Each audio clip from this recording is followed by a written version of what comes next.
Olá, hoje vamos dar uma olhada mais de perto nas recentes conversas comerciais entre Estados Unidos e China. Temos aqui análises de uma coletiva de imprensa americana, né, com o Howard Lutnick e o Jameson Greer, e também declarações do lado chinês.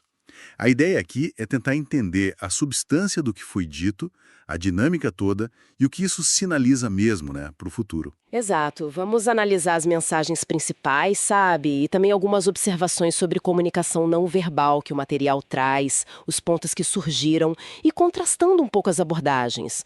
O tema central, pelo jeito, foi como botar em prática um acordo anterior, um acordo de diálogo. E o que chama a atenção logo de cara, né, é que o resultado principal parece ser, bom, um acordo para continuar conversando, certo? Quase aquele clássico da diplomacia, né? A arte de concordar em continuar o diálogo. Falaram bastante de um tal Acordo de Genebra, um acordo anterior, que basicamente estabeleceu uma estrutura, né, um framework, como eles chamam, para o diálogo. Aí essas conversas mais recentes, lá no Reino Unido, o objetivo era criar um plano para implementar essa estrutura. Ah, entendi. Então, um plano para fazer funcionar as conversas futuras, mas que ainda depende do ok dos presidentes, do Trump e do Xi. Isso, e detalhes concretos mesmo sobre o conteúdo dessa implementação. Bom, não falaram na coletiva, pelo que deu para entender. Certo. O foco no comunicado foi mais em manter a porta aberta, né, usando Genebra como base. Precisamente, mas falando em comunicação, olha, o material que a gente tem traz umas observações bem interessantes sobre a dinâmica da própria dupla americana ali, o Lutnick e o Greer. Sim, isso me chamou atenção também. Não é só o que falaram, mas como falaram, né? O que essas observações mostram. Então, a análise do vídeo da coletiva aponta o Lutnick como a figura mais experiente, meio que no comando da comunicação, sabe? Já o Greer pareceu demonstrar um certo desconforto, até um nervosismo, principalmente com perguntas sobre prazos, detalhes. O relato descreve a linguagem cultural dele como abalada, tipo, quase perdendo a calma em alguns momentos. E essa tensão visível é curiosa, né? Porque geralmente a gente espera uma frente super unida, polida nessas horas. Será que isso indica, talvez, as dificuldades internas da própria negociação? Alguma coisa assim? É uma possibilidade, sim. Essas nuances não verbais que foram capturadas, elas adicionam uma camada a mais, né? A mensagem oficial. E mesmo com o foco sendo na implementação do diálogo, alguns pontos de atrito já conhecidos foram mencionados, tipo minerais de terras raras, controle de exportação de tecnologia. Ah, os chips da Nvidia, essas coisas? Exato, esses temas apareceram. Os suspeitos de sempre, né? Pairando ali na mesa. E como eles abordaram isso? O Lutnick, ele indicou que a questão das terras raras seria resolvida nesta implementação do framework, foi o que ele disse.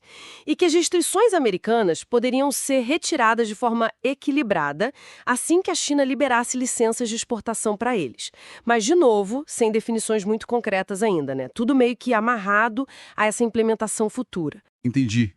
São tipo acenos, sinalizações, mas a solução prática mesmo ficou para depois. E o contraste nos estilos de comunicação foi bem marcado, né? Pelo que você viu. Muito? O lado americano, conforme descrito no material, soou mais vago nos prazos, sabe? Aquela coisa de poderia lesar meses. A resposta atribuída ao Trump de veremos. Um foco bem forte na figura do presidente e uma postura que foi percebida como tensa, até meio defensiva. E a China? Como foi a comunicação deles? A declaração chinesa, por outro lado, usou uma linguagem assim bem diferente, falando em respeito mútuo, confiança, estabilidade, até energia positiva. Agradeceram formalmente à imprensa, aos anfitriões britânicos, uma postura descrita como mais calma, sabe? Formal, controlada. Olha, o que realmente salta aos olhos aqui não é nem tanto o acordo em si, mas a performance diplomática, né? De um lado, essa comunicação mais focada em controle, pendências, quase defensiva, e do outro, uma projeção de calma, de controle. Sugere táticas de negociação bem diferentes em jogo agora. Exatamente. E observar isso é relevante porque revela um pouco da complexidade dessa relação, né? As dificuldades para chegar em acordos de substância, os estilos diplomáticos. E tudo isso, claro, acaba tendo um impacto na percepção de estabilidade econômica global. Então, para resumir a história toda, Temos um acordo para implementar um acordo anterior sobre como conversar, evidências internas que ficaram visíveis no time americano e uma comunicação que contrasta bastante com a chinesa. Enquanto isso, temas críticos como tecnologia e recursos naturais continuam ali, pendentes. Exatamente. A substância mesmo ainda depende de aprovações, do desenrolar futuro das conversas. O fascinante aqui é notar não apenas o que se diz, mas como se diz, né? Incluindo o não dito, a linguagem corporal. Tudo isso conta. Fica a pergunta no ar, né?